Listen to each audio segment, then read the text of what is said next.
Centro Cristiano El Buen Samaritano, una iglesia de cielos abiertos, presenta.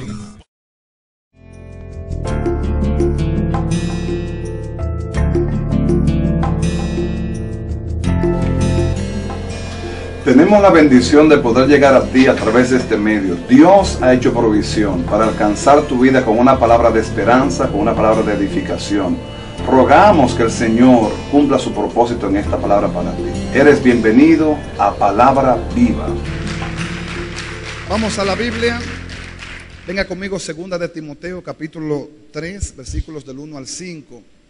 Si tiene una Biblia cerca, ábrala. Si no tiene Biblia, le vamos a ayudar. Aquí queremos ser buenos samaritanos. 2 de Timoteo, capítulo 3, versículos del 1 al 5.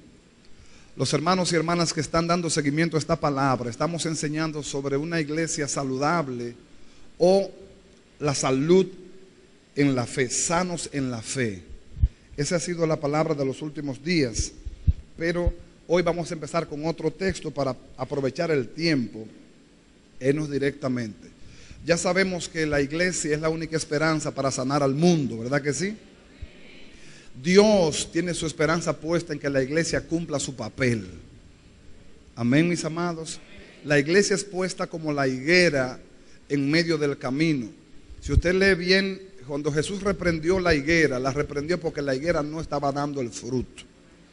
Las higueras en Israel, o la higuera, era un árbol, o es todavía un árbol frutal, que se ponía junto al camino. Se llamaban árboles comunitarios.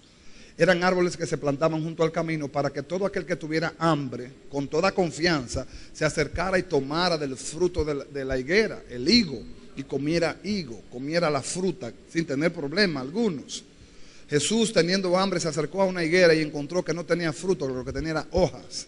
Y se molestó el Señor con la higuera y reprendió la higuera porque la higuera no tenía fruto. La iglesia es como esa higuera que debe dar fruto para alimentar a todo aquel que pase, a todo aquel que entre. Amén. Cuando hablamos de alimentar, estamos hablando del alimento espiritual.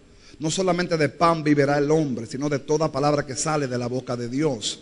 Nosotros tenemos un alma y un espíritu que hay que alimentarlo también.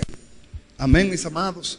Si nosotros comiéramos en lo espiritual como comemos en el mundo natural, fuéramos cristianos mucho más fuertes. Amén. Nosotros desayunamos, comemos y cenamos. A veces desayunamos una merendita a las 10, comemos a las 12, una picaderita a las 3, y a las 7 comemos y a las 10 requintamos para acostarnos. Hay gente así. Bueno, yo no me puedo acostar con hambre. Si yo me acuesto con hambre, me pongo a reprender demonios toda la noche. Amén.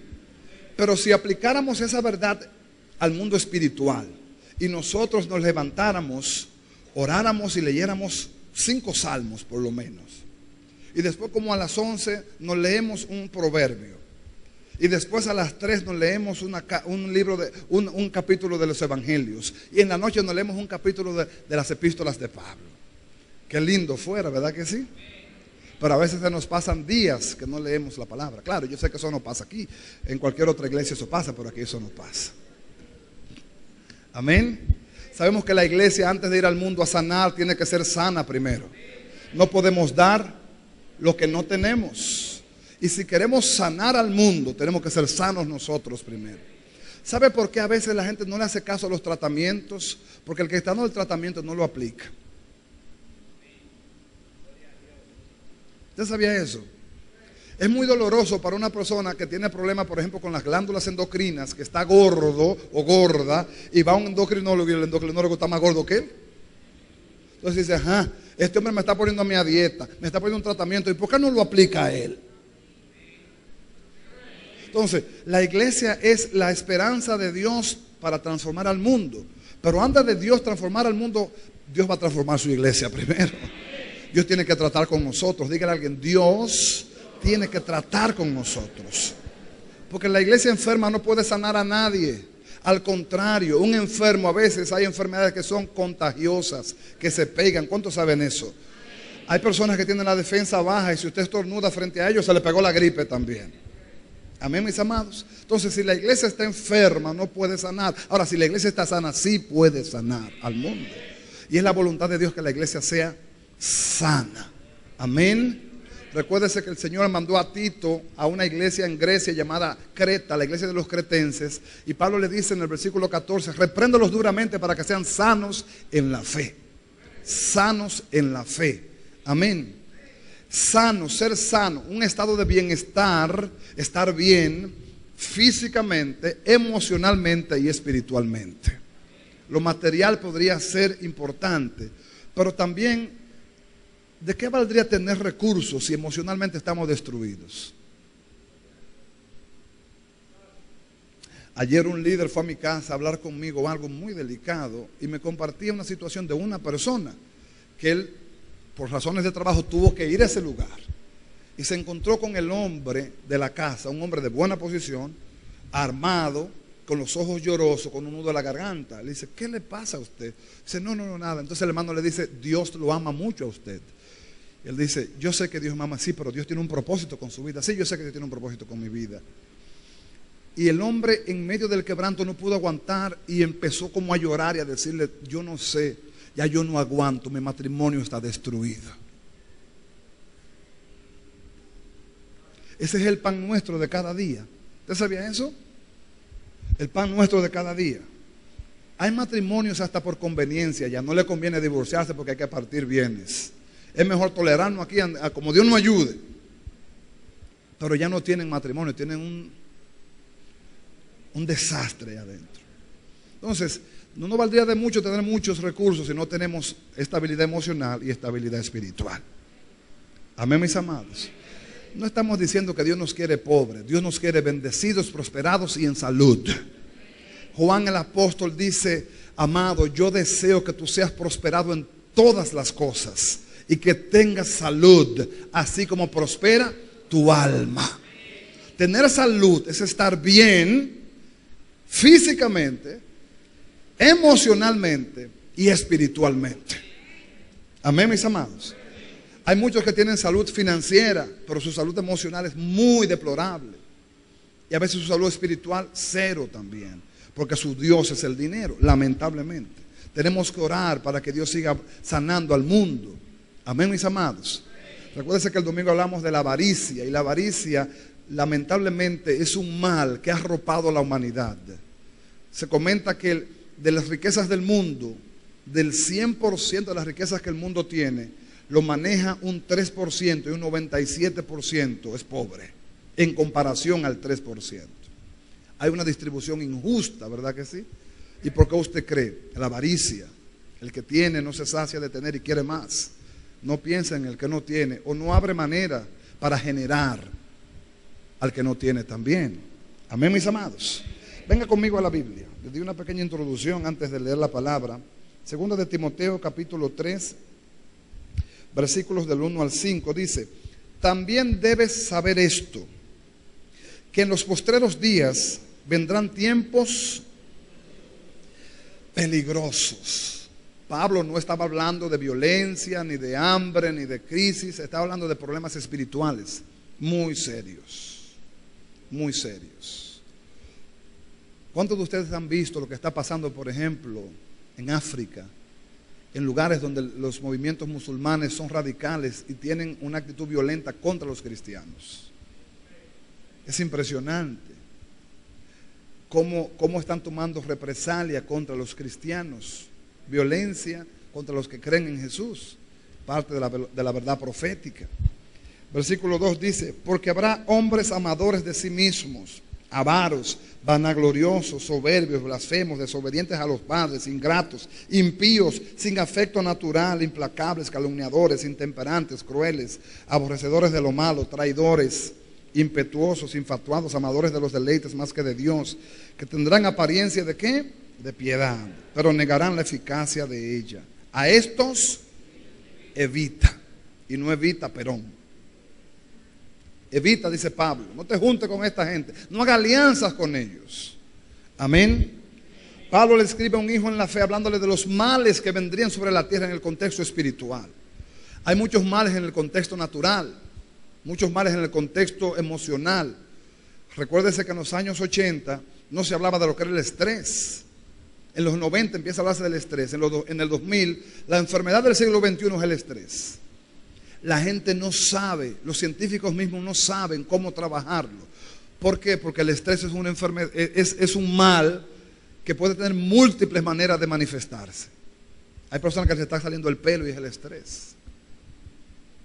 Hay personas que tienen problemas de insomnio y es el estrés. Hay personas que tienen problemas de ansiedad y viven comiendo y es el estrés que lo tiene gordísimo así.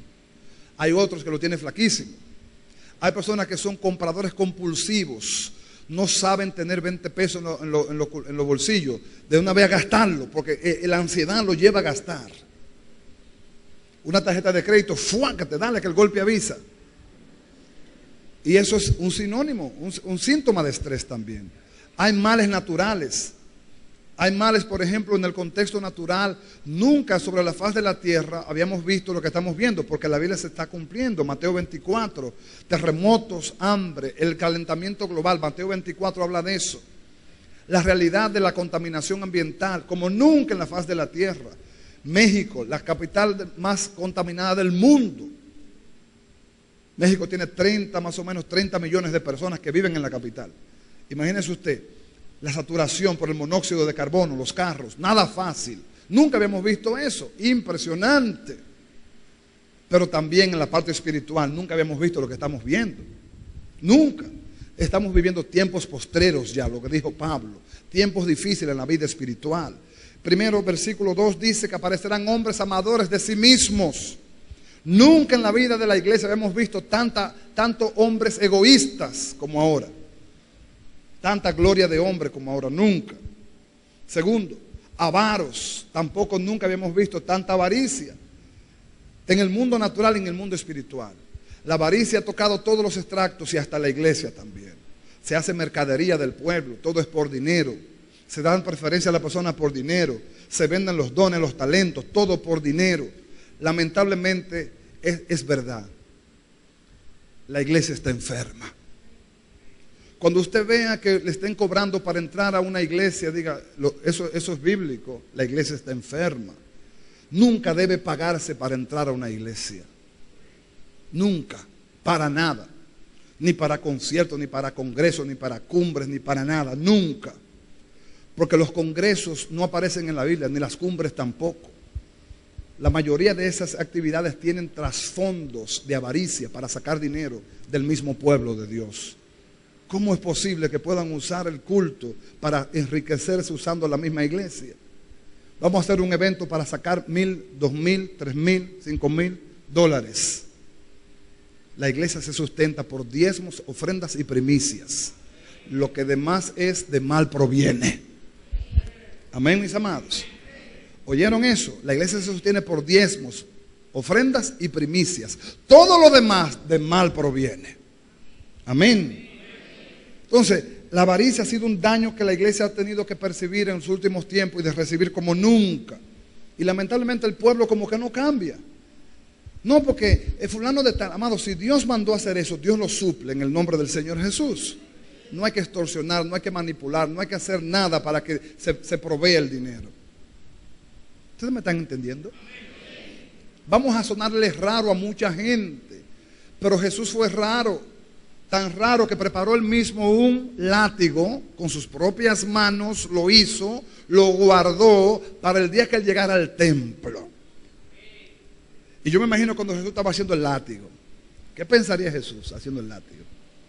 Tú vas a ver cuando yo llegue allá. Deja que yo entre nada más. Y cuando entró en la casa, entró dando ¿qué? Latigazos. Y rompiendo cosas y estructuras y sacando a los cambistas y vendedores del templo.